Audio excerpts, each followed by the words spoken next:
दोपहर की सबसे बड़ी खबर के साथ लाउड एंड क्लियर की करने जा रहे हैं शुरुआत, क्योंकि अब बस 25 घंटे बचे हैं और 25 घंटे बाद सबसे बड़े चुनावों का हो जाएगा ऐलान। चुनाव आयोग कल दोपहर 3 बजे आम चुनावों की तारीखों का ऐलान करने वाला है। कल 3 बजे चुनावी बिगुल बजेगा और इंफॉर्मेशन अब लाउड एंड क्लियर अंदाज में होगी आपके सामने, जहां हम आपको बताएंगे कि आखिर क्या चुनाव को लेकर बड़ी खबरें सामने आ रही हैं। हालांकि ये सबसे पहले डिटेल आपके सामने, जहां देखिए 2019 में 7 चरणों में चुनाव हुआ। 2019 में 23 मई को रिजल्ट आए। अब 2024 कितने चरणों में होगा मतदान, ऐलान कल दोपहर 3 बजे। नतीजों की क्या होगी तारीख, ऐलान कल दोपहर 3 बजे। हमारे तमाम सहयोगी इस वक्त हमें ज्वाइन करने वाले हैं, क्योंकि सोर्सेस के हवाले से क्या बड़ी खबरें मिल रही है चुनाव की तैयारियों को लेकर, चुनाव की तारीखों को लेकर, इस बारे में होगा सीधा सवाल। लेकिन 25 घंटे बाद लोकसभा चुनाव की तारीखों के ऐलान को लेकर सबसे बड़ी खबर यही है कि कल दोपहर 3 बजे लोकसभा चुनाव का ऐलान होगा और चुनाव आयोग प्रेस कॉन्फ्रेंस कल करेगा। चुनावों के ऐलान के साथ लागू हो जाएगी आचार संहिता। बड़ी खबर यह है कि 6 से 7 चरण में चुनाव कराए जा सकते हैं।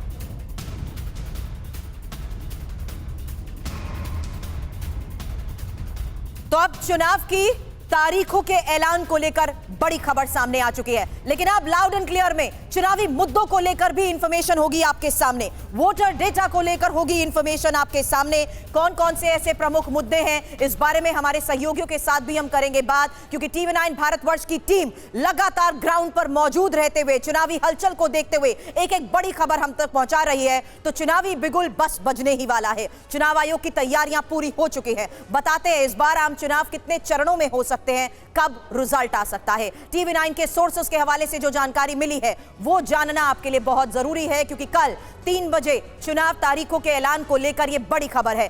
6 से 7 चरणों में लोकसभा चुनाव संभव है। सोर्सेस के हवाले से यह बड़ी खबर आपके सामने, जहां बता दें 18 से 20 अप्रैल के बीच हो सकता है पहला चरण। यह बड़ी जानकारी आपको TV9 भारतवर्ष दे रहा है। साथ ही यह भी जान लीजिए कि मई के अंतिम सप्ताह में रिजल्ट सामने आ सकता है। परिणाम कब आएंगे सामने, इस पर सबकी नजर है। फिलहाल सोर्सेस के हवाले से खबर यही है कि मई के अंतिम सप्ताह में परिणाम आ सकते हैं और चुनावी तैयारी के लिए पार्टियों को 30 से 32 दिन दिए जा सकते हैं। अब चुनावी तैयारियों को देखते हुए ही जो बड़े ऐलान किए जा रहे हैं, इस पर हमारे सहयोगियों से मैं बात करूंगी, लेकिन फिलहाल ये पहली बड़ी information big wall information wall पर आपके सामने थी, जहां कल 3 बजे चुनावी तारीखों के ऐलान को देखते हुए सोर्सेस के हवाले से बड़ी खबरें हैं। और देश के कोने कोने से हमारे साथ हमारे संवाददाता लगातार बने हुए हैं। बीजेपी मुख्यालय से आनंद प्रकाश पांडे हमारे साथ है, कांग्रेस मुख्यालय से ही आपको बता दें हमारे सहयोगी कुमार विक्रांत भी हमें ज्वाइन करेंगे, आमोद राय भी इस वक्त हमारे साथ है,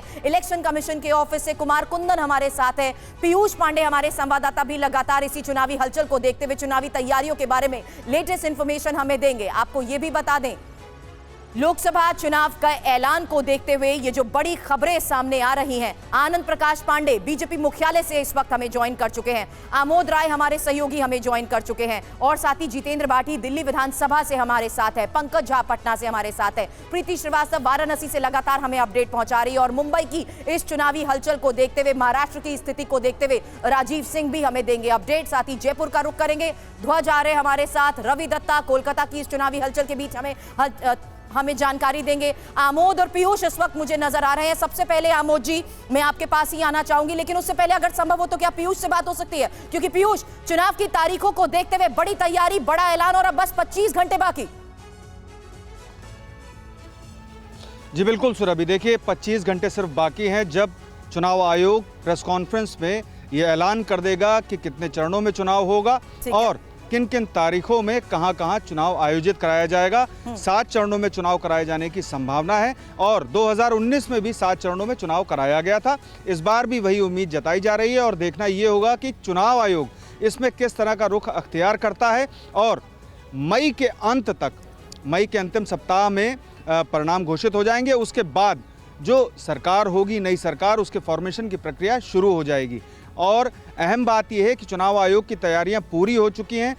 सबसे पहले ही इसमें चुनाव आयोग ने कई कदम उठा लिए हैं। राजनीतिक दलों को साफ संकेत दे दिया है कि अगर हेट स्पीच होती है राजनीतिक प्रतिनिधियों की ओर से तो उनके खिलाफ सख्त कदम उठाए जाएंगे। इसके अलावा फ्रीबीज और मतदाताओं की सुरक्षा और उनकी जो व्यवस्थाएं हैं उसके संबंध में पूरी तैयारियां कर पूरी चुका है चुनाव तैयारियां, आयोग। लेकिन बीजेपी और की अब तैयारी बस को देखते हुए कल बड़े 3 फैसले लिए जा चुके हैं। आमोद राय हमारे सहयोगी इस वक्त हमें ज्वाइन कर चुके हैं। ओवर टू यू आमोद जी। देखिए सुरभि, बीजेपी पिछले 1.5 सालों से लगातार तैयारी कर रही है और हम जानते हैं कि किस तरह से लोकसभा प्रवास के 161 सीटों को छांटकर बीजेपी जो 2022 जून से ही लगातार तैयारी में जुटी हुई है। हमारे साथ बीजेपी के प्रवक्ता हैं प्रत्युष कांत, राष्ट्रीय प्रवक्ता हैं, उनसे बातचीत करते हैं। प्रत्युष जी, कितनी तैयारी है? अब तो कल जा रहा है, अब महज 24 घंटा बाकी रह गया है। कल से आप लोग समर में कूदने वाले हैं, क्या तैयारी है? आमोद जी, आप तो इतने सीनियर जर्नलिस्ट हैं, आप तो बहुत क्लोजली बीजेपी को देखे हैं। हमारे यहाँ तो 365 दिन प्रक्रिया चलती है। जो इवन जो टिकट का जो प्रोसेस होता है बाकी फैमिली रन पार्टी से बिल्कुल डिफरेंट होता है। यहाँ तो पन्ना प्रमुख जो बूथ लेवल से लेके हाईएस्ट लेवल तक लोगों का इंफॉर्मेशन शेयर होता है। जिसकी एक्सेप्टेबिलिटी होती है, विनेबिलिटी होती है, उसी को टिकट मिलता है। कोई परिवार रन तो है नहीं। इसीलिए आप देखेंगे इलेक्शन की तैयारी भी फैमिली के साथ चलती रहती है कि बूथ पे कौन रहेगा, किसको क्या देखना है, प्रचार कौन देखेगा, लोगों के पास कौन जाएगा। नरेंद्र मोदी ने इतने जो काम किए हैं। आज प्रधानमंत्री दक्षिण भारत में हैं और आज रात्रि में विश्राम भी वो तेलंगाना में करने वाले हैं, कल भी दक्षिण भारत में हैं। तो चुनाव का आगाज होने से पहले ही प्रधानमंत्री दक्षिण का रुख कर गए हैं, क्या संदेश है इसमें? प्रधानमंत्री जी दक्षिण में उनको पता है कि कमाल का रिजल्ट आने वाला है बीजेपी का इस बार, क्योंकि जो इतने डेवलपमेंट वर्क हुए हैं, जो बेनिफिशियरीज इतने रहे हैं, हर घर जल, हर घर पक्का घर, हर घर स्वास्थ्य, हर घर बिजली, ये सब जो इतने सारे जो गरीब से गरीब लोग तक पहुँचे हैं, वो नॉर्थ साउथ थोड़ी देखते हैं। कोई डिवाइड थोड़ी है कि ये साउथ इंडिया है या ये नॉर्थ इंडिया है। बेनिफिशियरी तो बेनिफिशियरी होते हैं। वो नरेंद्र मोदी के 10 साल से जो काम हुआ है उसका जो डिविडेंड्स जो मिलेंगे हमें, जो उस काम के जो सारे जो हैं वो मोदी जी को दिख रहा है। जिस तरह से क्राउड निकल के आ रही है, लोग निकल के आ रहे हैं, ये दिखाता है कि हम साउथ। 2 सूची बीजेपी ने जारी कर दिया, लगभग 260-65 उम्मीदवार आपने जारी कर दिया। तीसरी सूची कब तक आने की संभावना है? और बीजेपी जो महिला की बात बार बार करती है और 33% आरक्षण भी दिया गया, तो वो एविडेंट नहीं हो रहा क्या? उसमें आगे और आने वाले दिन में एविडेंट होगा, दिखेगा वैसा महिलाओं का बोलबाला? देखिए, ये जो इलेक्शन का है महिलाओं का, तो आपको पता है कि हम लोग लॉ ही चेंज करके ला रहे हैं। हम कितना चाहते हैं, हमारे ऑर्गेनाइजेशन में भी अब किस तरह से महिलाओं को लाया जा रहा है। तो महिलाएं तो बहुत इंपॉर्टेंट है। तो उसका जो एक प्रोसेस होता है वो धीरे धीरे बीजेपी की तैयारी और उस माइक्रो मैनेजमेंट को लेकर तो हम बातचीत कर चुके हैं, लेकिन इस चुनावी कैलेंडर से पहले कांग्रेस की तैयारी के बारे में बात करते हैं। विपिन चौबे के साथ इस वक्त हमारे सहयोगी हमें ज्वाइन कर चुके हैं और अजय राय इस वक्त उनके साथ है। Over to you Vipin. बिल्कुल सुरभि, देखिए अब पूरा देश चुनावी समर में कूद गया है, लेकिन पूरे देश की निगाह जहां है वो है उत्तर प्रदेश। और मेरे साथ इस वक्त उत्तर प्रदेश के प्रदेश अध्यक्ष कांग्रेस के अजय राय हैं। अजय जी, क्या तैयारी है? कल 3 बजे चुनाव आयोग तारीखों की घोषणा करने जा रहा है और उत्तर प्रदेश से हर किसी को उम्मीदें बहुत ज्यादा है। क्या तैयारी और क्या उम्मीदें आप लोगों की? निश्चित तौर से कांग्रेस पार्टी की पूरी तैयारी है। हम सब लोग अपने वार रूम से लेकर, अपने बीएलओ से लेकर और ट्रेनिंग कैंप से लेकर हम सब चीज़ की तैयारी कर बैठे हैं और पूरी ताकत के साथ ये चुनाव लड़ा जाएगा। लेकिन सीटों के बंटवारे पर, सीटों के डिस्ट्रीब्यूशन पर, कैंडिडेट के सिलेक्शन पर अगर देखें तो आप लोग बहुत पीछे नजर आ रहे हैं। बीजेपी 50 सीटों पर उम्मीदवार घोषित कर चुकी है, समाजवादी पार्टी 30 पर। आपको जो सीटें मिली हैं उस पर कैंडिडेट्स फाइनल नहीं हो पा रहे हैं। बहुत रस्साकशी है अभी भी, क्यों ऐसा हो रहा है? कैसे लड़ेंगे चुनाव? देखिए, ऐसा है, बीजेपी की जो सीट्स घोषित हुई हैं आप उसमें देख सकते हैं, अभी तमाम उसमें उलटफेर चल रहा है इनका। हम जो कहेंगे वो, हमारी जो सीट्स आएंगे वो मजबूती के साथ कैंडिडेट्स आ रहे हैं और निश्चित तौर से बहुत जल्द आपको 1-2 दिन के अंदर सारी चीज़ें सामने आ जाएंगी। लेकिन आप तो चल रहे हैं अपने प्रदेश में, लेकिन जो बड़े नेता हैं जिनके कंधों पर जिम्मेदारी है वो उत्तर प्रदेश में कम नजर आ रहे हैं या कम आए हैं। इम्पैक्ट पड़ेगा आपको लगता है? क्योंकि ये स्टेट, यहाँ पर चीफ मिनिस्टर योगी आदित्यनाथ हैं, मुकाबला प्रधानमंत्री से है, तो कहीं मामला हल्का तो पड़ता नजर नहीं आ रहा है? नहीं, इस स्टेट में अभी आप देखे होंगे, राहुल जी की पूरी यात्रा थी ना, पश्चिम में, पूरब में, आपने देखा होगा, यात्रा की भीड़ भी देखी होगी, बनारस में भी देखा होगा, प्रधानमंत्री जी के क्षेत्र में भी आपने देखा होगा कि वहाँ पे भीड़ कैसी रही है, और आगे आपने लखनऊ में भी देखा होगा, तो रायबरेली अमेठी में भी देखा होगा, पश्चिम में भी देखा होगा। तो हमारे बड़े नेता भी पूरी ताकत के साथ यूपी में खड़े हैं और हम सब, हमारा एक कार्यकर्ता खड़ा है, हमारे सारे साथी, जाबाज साथी खड़े हैं हमारे साथ। मुकाबला बहुत ताकतवर पार्टी से है, कहां पाते हैं अपने आप को इस चुनाव में? आप उत्तर प्रदेश की स्पेशली बात करूं, देश की बात नहीं कर रहा हूं क्योंकि आप उत्तर प्रदेश के अध्यक्ष हैं, कहां पा रहे हैं 80 सीटों में? क्या टारगेट आप लोग लेकर चले हैं गठबंधन का और अपना? नहीं, देखिए ऐसा है, आप देखते रहिए आगे जो चीज़ें हो रही हैं। मैं समझता हूँ कि ये जो ताकतवर जो है ना, ताकतवर जनता ही बनाती है। तो जनता जब ताकतवर, अब खुद अपने आप को जनता देख रही है कि हमें किस तरह से ठगा जा रहा है। चुनाव आ गया, आप 2-2 रुपये दाम कम कर रहे हो, डीजल का, पेट्रोल का, गैस का। आप इतने दिन सोए हुए थे, फिर चुनाव खत्म हो जाएगा, फिर आप आओगे सरकार ये करी हमने तो 2.5 साल में 15 रुपए 17 रुपए कम कर दिए। कहाँ कम कर दिया? आप पूछ पिछले लीजिए। 2.5 साल का रेशियो वो गिना रहे हैं। कहाँ गिना रहे हैं? आप देख लीजिए, अभी आपने किया है, गैस का दाम तो बढ़ाया आपने ना, अभी अपने कॉमर्शियल का दाम बढ़ाया कि नहीं मुद्दों के बढ़ाया? आधार पर यहाँ बात हो रही है, मुद्दों के आधार पर सवाल उठाया जा रहा है और मुद्दों के साथ ही जनता के बीच पहुंचे राहुल गांधी की न्याय यात्रा का भी इन्होंने जिक्र कर दिया है। लेकिन अब बड़ी बात यह है, बड़ी खबर पर नजर है, क्योंकि कल दोपहर 3 बजे लोकसभा चुनाव की तारीखों का ऐलान होने वाला है। जल्द इंफॉर्मेशन आपके सामने रख देते हैं कि आखिर किस तरीके से अब चुनाव आयोग सुपर एक्टिव है। ऐसा इसलिए कह रहे हैं क्योंकि 14 मार्च को 2 चुनाव आयुक्तों की नियुक्ति को लेकर बड़ी खबर, 15 मार्च को चुनाव तैयारियों की समीक्षा के लिए बैठक, वहीं 16 मार्च दोपहर 3 बजे लोकसभा चुनावों का ऐलान। ये जो 3 बड़ी खबरें इस वक्त आप देख रहे हैं, बड़ी खबर और इंफॉर्मेशन TV9 भारतवर्ष आपको इस मेगा कवरेज में दे रहा है, जहां चुनाव आयोग की तरफ से जो बड़े फैसले लिए जा रहे हैं, कितने चरण में चुनाव होगा, सुरक्षा इंतजामों को लेकर भी बड़ी खबरें मिल रही हैं। लेकिन अब देखिए, इंफॉर्मेशन वॉल का आगे रुख करूंगी क्योंकि 2024 चुनाव में 7 बड़े मुद्दे हैं।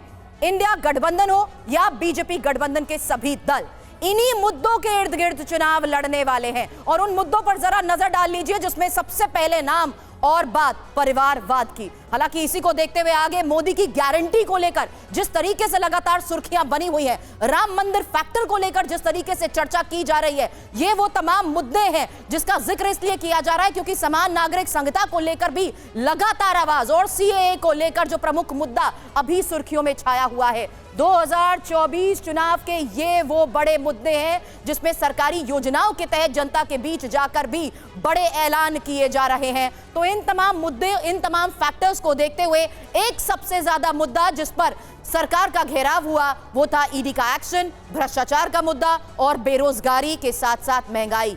हम लगातार हमारे सहयोगियों के साथ इस बारे में बात कर रहे हैं, लेकिन इन्हीं तमाम मुद्दों के तहत मुस्लिम फैक्टर, महिला फैक्टर पर एक सवाल मैं करना चाहूंगी। हमारे रोविंग एडिटर पंकज झा इस वक्त हमें ज्वाइन कर चुके हैं। Over to you Pankaj ji, क्योंकि इन तमाम मुद्दों के इर्द गिर्द देखते हुए यह फैसला भी अब जल्द हो जाएगा कि आखिर जनता क्या सोचती है। जी हाँ, और देखिए जो बिहार और यूपी का जहाँ तक मामला है, और वहाँ पर अगर देखेंगे तो जिस तरीके से बिहार में ओवैसी की पार्टी ऑल इंडिया AIMIM ने जो 11 सीटों पे उम्मीदवारों की घोषणा कर दी है, पिछली बार वो सिर्फ किशनगंज की सीट पर लड़ी थी और वहाँ पर वो तीसरे नंबर पर रही थी, तो उससे लगता है कि जो इंडिया गठबंधन है उसको डेंट हो सकता है। यूपी में अगर देखें, जहाँ लोकसभा की 80 सीटें दाव पर हैं और वहाँ भी जिस तरीके से BSP अपने मुस्लिम उम्मीदवार उतार रही है, तो वहाँ भी लगता है इंडिया गठबंधन को इसकी वजह से नुकसान हो सकता है। महिला और मुसलमान, महिलाओं पर सबसे ज़्यादा फोकस रहा है बीजेपी का, उस हिसाब से उनकी मोदी की गारंटी से लेकर तमाम चीज़ें, महिलाओं की स्कीम, जो मातृ वंदना स्कीम की जा रही, उज्ज्वला स्कीम, बहुत सारी ऐसी योजनाएं हैं, साथ से महिला आरक्षण को लेकर के, तो महिलाओं को एक अलग वोट बैंक बनाया। नीतीश कुमार ने भी बिहार में वही एक तरीके की एक्सरसाइज की है। तो इन दोनों जगहों पर अगर देखें तो महिला और मुसलमान एक निर्णायक भूमिका में हैं, लेकिन और सामने दोनों तरफ अगर देखें, बिहार हो या फिर यूपी, तो महागठबंधन सामने है और एक तरफ NDA है। कुमार कुंदन इस वक्त हमारे सहयोगी हमें ज्वाइन कर चुके हैं। और कुमार, अभी तक तो ये सवाल उठाया जाता था कि बीजेपी जिस स्तर पर लगातार बैक टू बैक जनसभाएं कर रही है, बड़ी बड़ी रैलीज को संबोधित कर रही है, कांग्रेस हर बार सवालों के घेरे में आई है, जबकि कांग्रेस उस बात को लेकर कॉन्फिडेंट है कि यही कांग्रेस की राहुल की न्याय यात्रा के तहत लोगों के बीच एक बड़ा मैसेज गया है। देखिए, अगर रणनीति की बात करें तो 2 तरह की रणनीति साफ दिखती है सुरभि। राहुल गांधी, अगर हम कांग्रेस की बात करें तो न्याय यात्रा कर रहे हैं और एक जगह से दूसरी जगह जा रहे हैं, लेकिन अगर भारतीय जनता पार्टी की बात करें तो उसमें कई चरणों पे, कई स्तरों पर आप देख रहे हैं कि नेताओं की रैलियां हो रही हैं और अलग अलग जगहों पे जा रहे हैं। प्रधानमंत्री खुद जो है वो दक्षिण का बीड़ा उठाए हुए हैं और हाल फिलहाल के दिनों में कई दौड़े जो है उन्होंने दक्षिण भारत को लेके कही है, कई योजनाओं का शिलान्यास दक्षिण भारत को लेके किया है। दूसरी तरफ अमित शाह भी जो है पूरे देश में जो है घूम रहे हैं और इसके साथ साथ पार्टी के स्तर पर जयप्रकाश नड्डा की अलग तैयारी है। तो जहां तक राहुल गांधी की बात करें तो कांग्रेस राहुल गांधी के भरोसे है और राहुल गांधी की न्याय यात्रा हो रही है, लेकिन उसके इतर जो काम होने हैं जैसे इंडिया गठबंधन में सीटों का फॉर्मूला है, सीट शेयरिंग है, तमाम तरह की ऐसी चीजें हैं जहां पे वो पिछड़ती हुई कहीं न कहीं दिख रही है। दिल्ली की बात कर लें, अभी तक कांग्रेस अपने तीनों उम्मीदवारों की घोषणा तक नहीं कर पाई है। दिल्ली जैसे अगर हम राज्य की बात करें, उत्तर प्रदेश का क्या हाल है आपको पता ही है। ऐसे में जो अगर आप पार्टी के तौर पर रणनीति की बात करें तो भारतीय जनता पार्टी कहीं आगे दिखती है इस रणनीति में, और जहां एग्जीक्यूशन का काम उन्होंने शुरू कर दिया है वहां अभी तक प्लानिंग लेवल पे ही कांग्रेस का काम चल रहा है। बिल्कुल, और उसी एग्जीक्यूशन में बार बार दक्षिण फैक्टर की हम बात इसलिए कर रहे हैं क्योंकि आंध्र प्रदेश, तमिलनाडु और केरला ये वो स्टेट्स थे जहां पर बीजेपी का खाता भी नहीं खुल पाया था, इसलिए बड़ा फोकस इस पूरे 370 के टारगेट को देखते हुए बीजेपी पहले ही यहां दिखा चुकी है। अब एमपी की बात करते हैं। शुभम मेरे सहयोगी इस वक्त मुझे नजर आ रहे हैं। शुभम, एमपी वो राज्य है जहां छिंदवाड़ा छोड़कर बीजेपी का स्ट्राइक रेट 100% रहा है, और यहीं पर सवाल अगर मैं कांग्रेस के लिहाज से करूं तो अब जीतू पटवारी यानी नई जनरेशन को कमान सौंपती हुई कांग्रेस नजर आ रही है। बिल्कुल सुरभि, मध्य प्रदेश में विधानसभा चुनाव के नतीजों के बाद आप देखें तो पूरी नई लीडरशिप है, नए मुख्यमंत्री हैं, मोहन यादव, वीडी शर्मा प्रदेश अध्यक्ष हैं, और कांग्रेस से नेता प्रतिपक्ष उमंग सिंगार और प्रदेश अध्यक्ष जीतू पटवारी।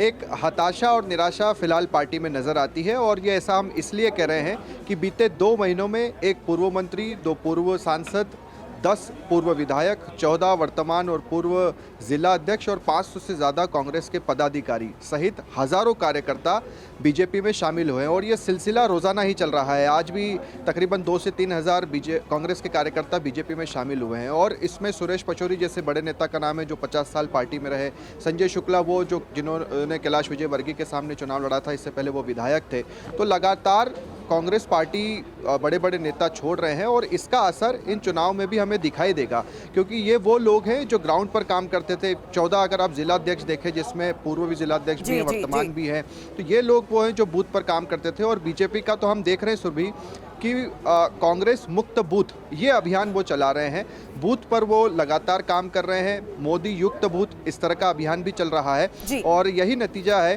कि एक तरफ जब कांग्रेस में चर्चा हो रही थी कि इस बार कैंडिडेट्स का नामों का डिक्लेरेशन पहले हो जाएगा ताकि उन्हें तैयारी करने का समय और मिले, मगर बीजेपी ने 29 की 29 सीटों पर अपने उम्मीदवार उतार दिए हैं। एमपी की बात करी और पूरी तैयारी की बात आपने यहाँ पर कर ली है। एक बार फिर से यूपी का रुख करना चाहूंगी क्योंकि यूपी के डिप्टी सीएम ब्रजेश पाठक फिलहाल क्या कह रहे हैं, उनसे बात की मेरे सहयोगी विपिन चौबे ने, सुनिए।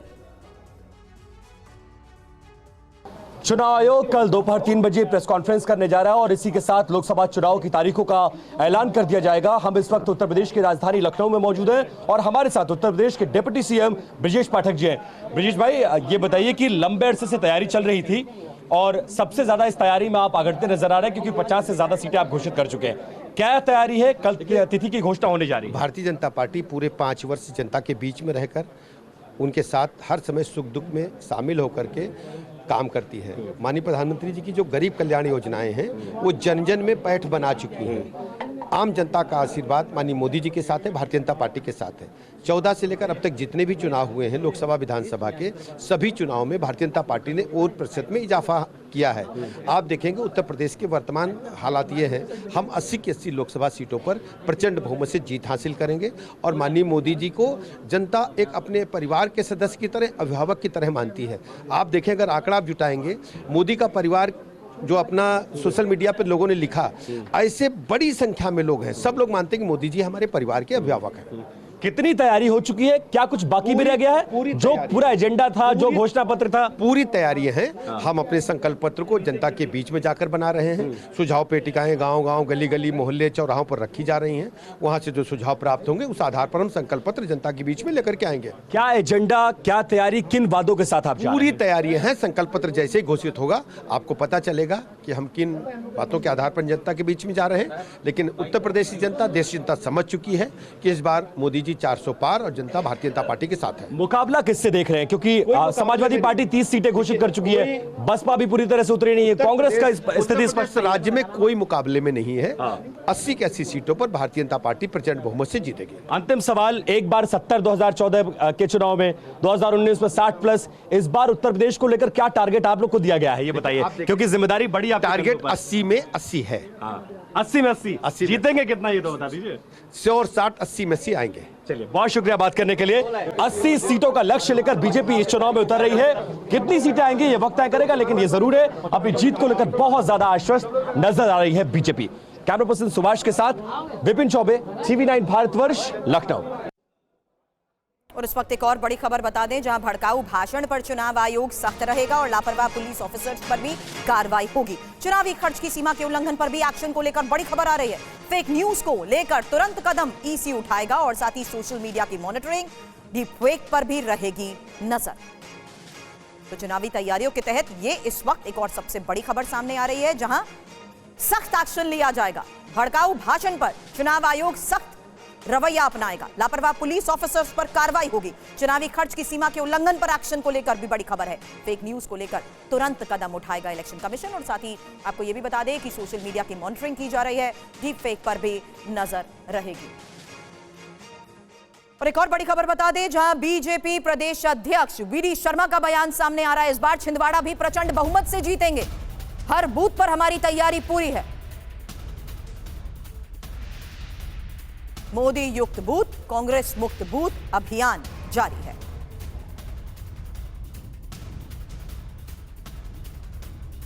कल दोपहर 3 बजे लोकसभा चुनाव की तारीखों का ऐलान होने जा रहा है। उससे पहले बीजेपी के प्रदेश अध्यक्ष वीडी शर्मा जी हमारे साथ हैं। सर, वैसे तो तैयारियां लंबे समय से चल रही है, पूरी तरह से तैयार है बीजेपी इस बार चुनाव के लिए? भारतीय जनता पार्टी कोई भी चुनाव लड़ती है, उसकी तैयारी हमेशा बूथ पर रहती है। हम बूथ पर चुनाव लड़ते हैं। लोकसभा में प्रधानमंत्री मोदी जी का नेतृत्व है, जबरदस्त वातावरण है। उसके बावजूद मोदी जी का, अमित शाह जी का, नड्डा जी का हमें निर्देश है हर बूथ पर चुनाव लड़ना है। तो बूथ विजय के अभियान के साथ मैदान में हम तो उतरे हैं। हर बूथ पर, हर बूथ को जीतने का संकल्प है। 370 प्लस प्रधानमंत्री जी का टारगेट है, उसको मध्य प्रदेश के अंदर पूरा करेंगे। 29 की 29 सीटें ऐतिहासिक बहुमत के साथ जीतेंगे। एक खास चीज हम देख रहे हैं कि आप मोदी युक्त बूथ और कांग्रेस मुक्त बूथ, इस तरह का अभियान चल रहा है। आज भी हमने देख रहा है सैकड़ों हजारों की तादाद में। कांग्रेस मुक्त बूथ तो बनी रहे हैं, लेकिन हमारा टारगेट है कि मोदी बूथ बनेंगे। 64,523 बूथों पर मोदी बूथ के संकल्प के साथ मैदान में उतरे, हर बूथ पर हम जीतेंगे। एक आखिरी सवाल, चाहे 2014 का चुनाव हो, 19 का हो, एक सीट जो है बीजेपी हमेशा मध्य प्रदेश में चुक जाती है, वो है छिंदवाड़ा। आप इस बार छिंदवाड़ा में रिकॉर्ड बनेगा, हर बूथ पर जीतेंगे।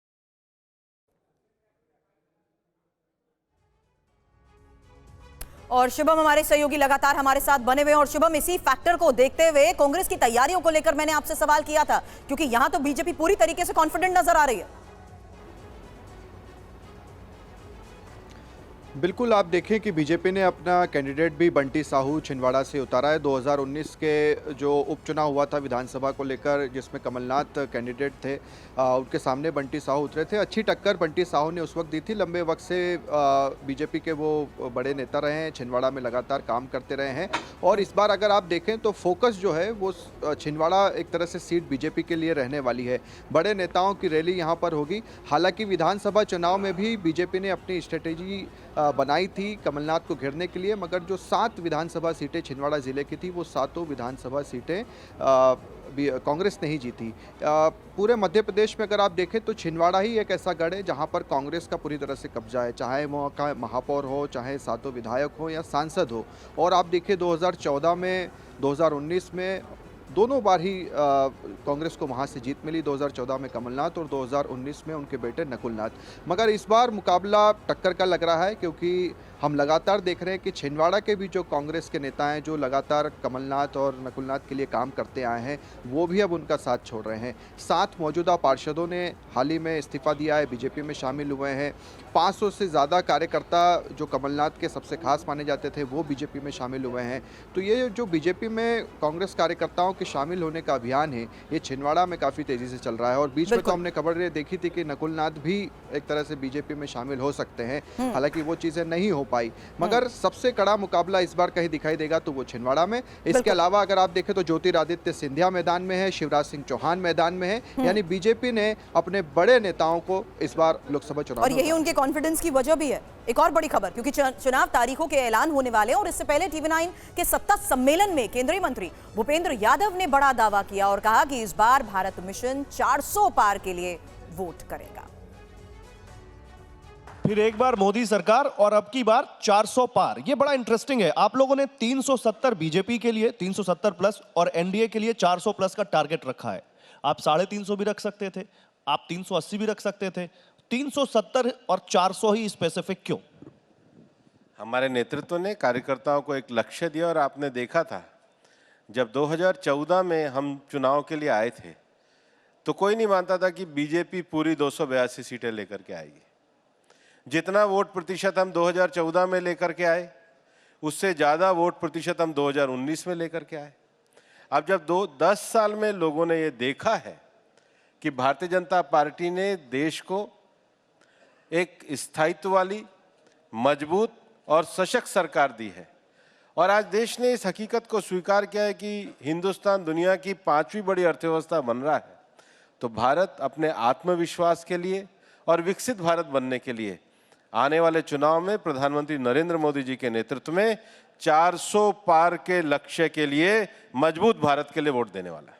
नहीं, कुछ लोग कह रहे हैं इसका 370 का कनेक्शन धारा 370 से है। तो बुरा क्या है? मतलब है बुरा क्या है? अच्छा है। मैं बुरा नहीं बोल रहा, मैं पूछ रहा हूं है कनेक्शन। कोई भी लक्ष्य दे और अच्छी बात है, देश को गर्व है कि 370 समाप्त हुई, इसमें क्या बुरा है? और अब मिशन दक्षिण के तहत ये एक और सबसे बड़ी खबर यह है कि प्रधानमंत्री नरेंद्र मोदी केरल पहुंच चुके हैं और केरल में प्रधानमंत्री के इस पूरे कार्यक्रम की जानकारी देने से पहले ये सीधी तस्वीरें भी आपको दिखा देते हैं जहां लोगों की भारी भीड़ नजर आ रही है और अब से थोड़ी देर बाद लोगों को संबोधित करने वाले हैं प्रधानमंत्री नरेंद्र मोदी। अब दक्षिण भारत में प्रधानमंत्री के फोकस के तहत सवाल केरल को लेकर इसलिए भी क्योंकि पिछली बार 15 उम्मीदवारों को चुनावी मैदान में उतारा गया था और कोई खाता भी नहीं खुला था, सफलता हासिल नहीं हुई थी। लेकिन अब 370 के टारगेट को पूरा करने के लिए जिस तरीके से दक्षिण पर फोकस किया जा रहा है उसमें महत्वपूर्ण है प्रधानमंत्री का ये धुआंधार प्रचार, जनसभाओं को संबोधित करना, दी जा रही बड़ी सौगात जहां आंध्र प्रदेश, तमिलनाडु और केरल पर सबसे ज्यादा फोकस है। तो बड़ी खबर यही है कि चुनाव की तारीखों का ऐलान अब होने ही वाला है। इस बीच असदुद्दीन ओवैसी को अभी भी नए साथियों की तलाश है। सत्ता सम्मेलन में ओवैसी ने इंडिया के साथ पर क्या कहा, उनका जवाब आपको सुनाते हैं। लोकसभा चुनाव ज़्यादा दूर नहीं है, आप किसी से गठबंधन करना चाहेंगे? नहीं, हम तो बिल्कुल करना चाहेंगे। अगर कोई होगा बातचीत चल रही है, होगा तो अच्छा है, नहीं तो लड़ेंगे। किससे कहेंगे? क्योंकि मैंने आपसे पूछा था ना पहले कि महबूब के पास भी नहीं जाएंगे, महबूबा के पास भी नहीं जाएंगे, दुकानदार के पास भी नहीं जाएंगे, फिर आपने वो चौकीदारी वाली बात भी कही थी। तो जाएंगे किसके पास आप? अरे जनता के पास जाएंगे, जनता के आवाम के पास जाएंगे, अपनी बात रखेंगे और रखते आए रखेंगे। चलिए, अगर इंडिया आपको न्योता देता है, इंडिया गठबंधन आपको बुलावा देता है, बुलाता है आदर से, सत्कार के साथ, जाएंगे? हाइपोथेटिकल सवाल का जवाब प्रेजेंट में कैसे दे सकता हूं मैं? मेरे को तो नहीं मालूम। वो तो खुला कह चुके हैं कि हमको इनसे मतलब नहीं है। माने बकेट भर भर के गाली देते हमको रोज, तो अब बुलाएंगे तो नहीं मालूम, मुझे नहीं मालूम। नहीं, अगर बुला लिया तो दिल पसीजेगा आपका। हाँ? दिल पसीजेगा आपका। नहीं, आप ऐसा बोल रहे हैं कि जवानी में कोई दो लोग मोहब्बत करते, बरसों के बाद कोई वो मिल गई तो बोले तुम बुलाओ तो मैं आ जाऊंगा। ये तो बात नहीं है ना, ये तो पॉलिटिक्स की बात कर रहे हैं आप। तो ऐसा तो कुछ नहीं है। अच्छा, फिर आपकी जैसे कि हर एक नेता की एक कोशिश होती है कि मेरा अल्टीमेट एम है। आपका अल्टीमेट एम क्या है? बीजेपी को पावर से बाहर रखना या कांग्रेस को सत्ता से दूर रखना? देखिए, भारत की जमहूरियत उसी वक्त कामयाब होगी जब हर समुदाय को उसका हिस्सा मिलेगा पॉलिटिक्स में, सोशल लाइफ में। ये हमारे जो बुजुर्ग थे आज़ादी की लड़ाई, उनका ख्वाब था। उस ख्वाब को पूरा करना है कि सबको हिस्सा मिले, बराबरी का हिस्सा मिले। तो वही उसी ख्वाब के पीछे हम दौड़ रहे हैं कि भाई हमको हिस्सा मिलना चाहिए। अगर हिस्सा नहीं मिलेगा तो फिर कामयाब जमहूरियत कैसे रहेगी? कामयाब जमहूरियत नहीं रहेगी, लोकतंत्र कामयाब नहीं रहेगा। और बीजेपी नेता शाहनवाज हुसैन का बड़ा बयान बता दें, उनकी तरफ से कहा जा रहा है कि देश की जनता तारीख का इंतजार कर रही है। मोदी तीसरी बार प्रधानमंत्री बनेंगे, इस बार 400 सीट पार। अब की बार 400 पार का नारा पार्टी ने दिया है।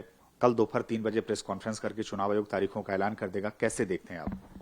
नहीं, अच्छी बात है ये कि चुनाव का ऐलान हो रहा है, लोगों को इंतजार है। और इस बार जो चुनाव का ऐलान है, जनता ने तो पहले से मन बनाया हुआ है, इलेक्शन का चुनाव का ऐलान हो जाएगा और हम लोग लग गए हैं। अब की बार 400 के पार एनडीए जाएगा। प्रधानमंत्री नरेंद्र मोदी जी को फिर से प्रधानमंत्री बनाना है, इसके लिए जनता ने मन बना लिया है। बस इंतजार हो रहा है डेट का, कब ऐलान हो और कब उनको बनाया जाए, इसमें जनता के मन में ये उत्सुकता बनी हुई है। एक आखिरी सवाल, क्या विपक्ष आपको लगता है कि इस बार चुनौती दे पाएगा? जो जिस तरह से प्रधानमंत्री और पूरी पार्टी कैंपेनिंग में लगी हुई है, आप मानते हैं कि 2024 में विपक्ष, कांग्रेस और तमाम विपक्षी पार्टियां चुनौती दे पाएंगी? देखिए, सारे रिकॉर्ड टूट जाएंगे इस बार। मोदी जी इतनी सीट जीतेंगे, ये नारा तो कार्यकर्ता जनता की तरफ से आ रहा है। जहां जा रहे हैं नारा लोग लगा रहे हैं। अब की बार 400 के पार, 400 के पार कहा है तो सीटें इतनी आएंगी कि लोग देखते रह जाएंगे।